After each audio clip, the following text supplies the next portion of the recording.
इस वक्त की बड़ी खबर दक्षिणी लेबनान से हिजबुल्लाह लड़ाकों का अटैक। इजराइल की रिहायशी इलाकों को निशाना बनाया गया है। मस्जिद से इजरायली इलाकों पर रॉकेट लॉन्चर दागे गए हैं।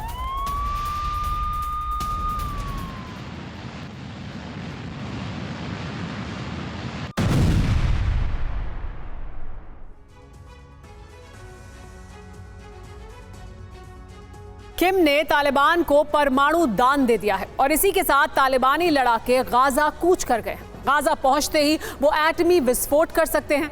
परमाणु विनाश का ये बवंडर ईरान के वॉर गेम के बाद आ सकता है। ईरान के राष्ट्रपति रईसी ने ऐसा चक्रव्यूह बनाया है जिसमें नेतन्याहू और बाइडेन बुरी तरह से फंस गए हैं। ईरान ने हूती के साथ साथ तालिबानी लड़ाकों को भी गाजा के लिए रवाना कर दिया है। तो सवाल यही है कि क्या इजराइल के खिलाफ अब तक की सबसे बड़ी जंग छेड़ने की तैयारी है?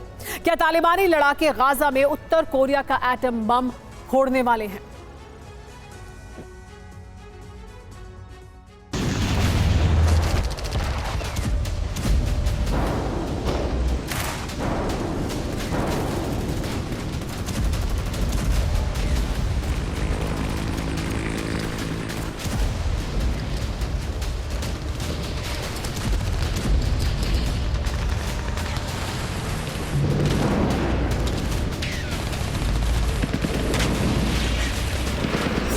ईरान के राष्ट्रपति इब्राहिम रईसी ने बहुत बड़ा खेल कर दिया है।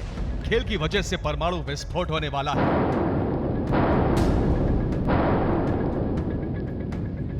रईसी ने इजरायल के खिलाफ ऐसा चक्रव्यूह तैयार कर दिया है जिससे नेतन्याहू और बाइडेन बेचैन हो गए।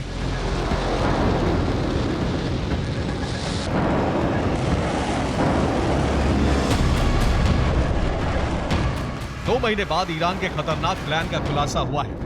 इस प्लान का नाम है इजरायल का एटमी अंत।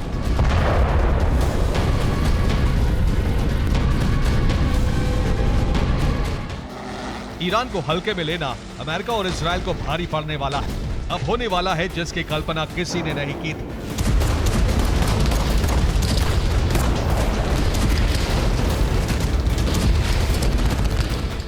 ईरान कई देशों से गाजा में लड़ाकों की फौज भेज रहा है।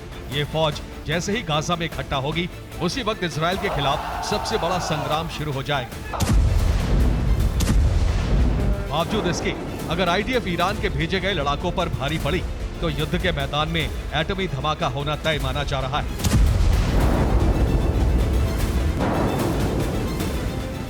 सिर्फ 24 घंटे के अंदर ईरान ने अमेरिका और इजराइल को बहुत बड़ी टेंशन दे दी है। ईरानी राष्ट्रपति रईसी ने ऐसा जाल बिछाया है जिसमें इजराइल का फंसना तय माना जा रहा है।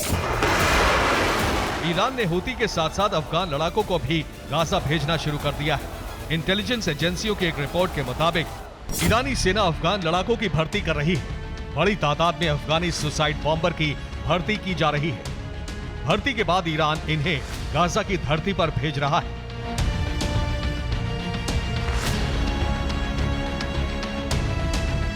ईरान अफगान लड़ाकों की भर्ती अलकायदा की मदद से कर रहा है। सीक्रेट रिपोर्ट के मुताबिक गाजा में सैकड़ों अफगानी फिदायीन हमलावर पहुंच चुके हैं। ये आईडीएफ की टुकड़ी पर आत्मघाती हमला करने के लिए तैयार है।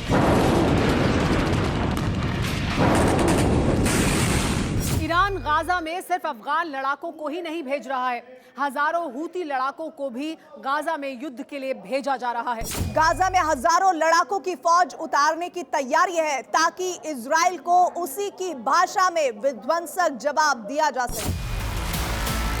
इस तस्वीर को देखिए, ये हूती लड़ाकों की फौज है जो इसी तरह गाजा की तरफ बढ़ रही है। ईरान के इशारे पर यमन से 20,000 हूती लाल सागर होते हुए गाजा पहुंचने वाले हैं।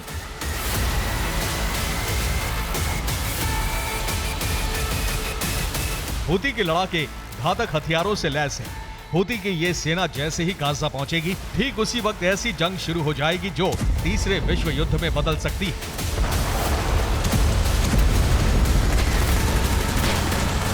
इस डिप्लॉयमेंट के पीछे ईरान का मकसद है परमाणु सुनामी लाना। तो सवाल यही है कि आखिर गाजा को लेकर ईरान एटमी धमाका क्यों और कैसे करने वाला है? इसके पीछे रईसी का प्लान क्या है? सबसे पहले इसे समझना जरूरी है। ईरान ने इजराइल और अमेरिका के खिलाफ जो वॉर गेम तैयार किया है वो परमाणु विनाश का संकेत दे रहा है। रईसी गाजा में एटमी धमाका कैसे करवाने वाले हैं, अब इसे समझिए। कुछ दिनों पहले तालिबान का एक डेलीगेशन उत्तर कोरिया की राजधानी प्योंगयांग पहुंचा।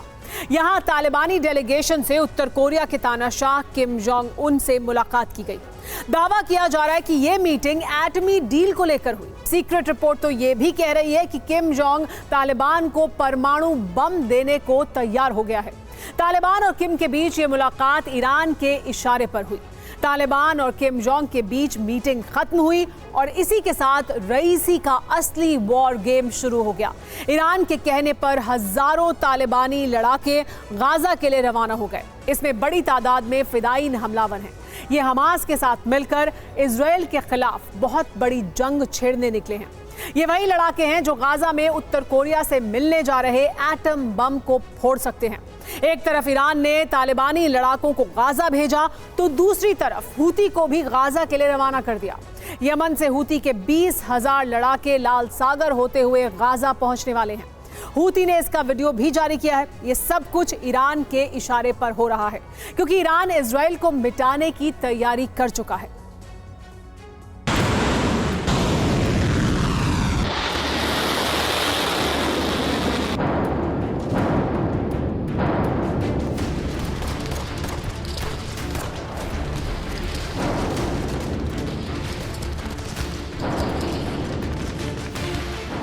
तालिबानी डेलीगेशन ने उत्तर कोरिया का दौरा किया। इसका खुलासा पाकिस्तान के चर्चित पत्रकार समी यूसुफजई ने किया। उन्होंने एक ट्वीट करके दावा किया है कि कुछ दिन पहले एक तालिबानी डेलीगेशन गुप्त रूप से उत्तर कोरिया गया था। तालिबानी डेलीगेशन का उत्तर कोरिया दौरा बहुत ही रहस्यमयी था।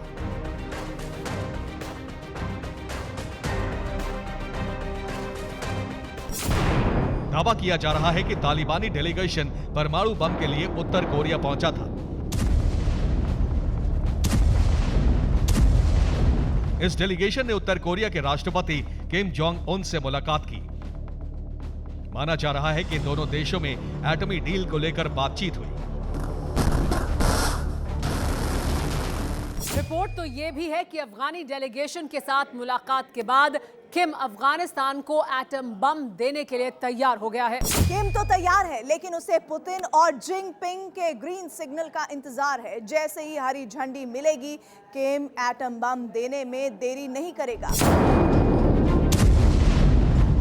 उत्तर कोरिया का तानाशाह अफगानिस्तान को जैसे ही परमाणु बम देगा, तालिबान उसी वक्त गाजा में एटमी धमाका कर देगा। यही वजह है कि उसने ईरान के कहने पर अपने लड़ाकों को पहले ही गाजा भेजना शुरू कर दिया है।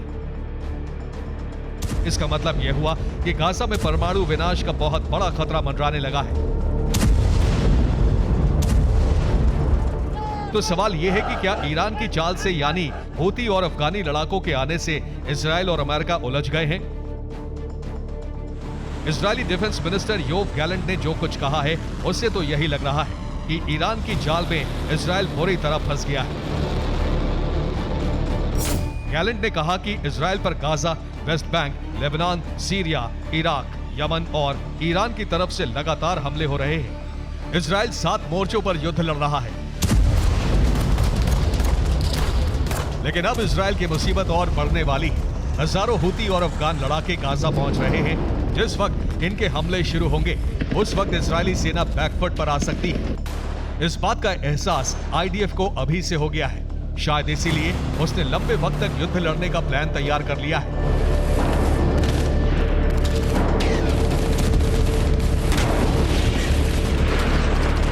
इजरायली रक्षा मंत्री गैलेंट ने कहा है कि यह युद्ध अगले 2 साल तक चलता रहेगा और इसके लिए आईडीएफ तीसरे चरण की शुरुआत करने जा रही है। दूसरी ओर हमास ने दावा किया है कि इजराइल के रिजर्व सैनिकों में फूट पड़ गई है। वो आईडीएफ के खिलाफ ही बागी हो गए हैं। अगर हमास का ये दावा सच है तो इसमें दो राय नहीं कि इजराइल के लिए गाजा में बुरे दिन शुरू हो चुके हैं। इजराइल ईरान के चक्रव्यूह में फंस चुका है। ऐसे में इजराइल और अमेरिका के खिलाफ अगर एटमी सुनामी आ जाए तो किसी को हैरानी नहीं होनी चाहिए। Bureau report, TV9, Bharat.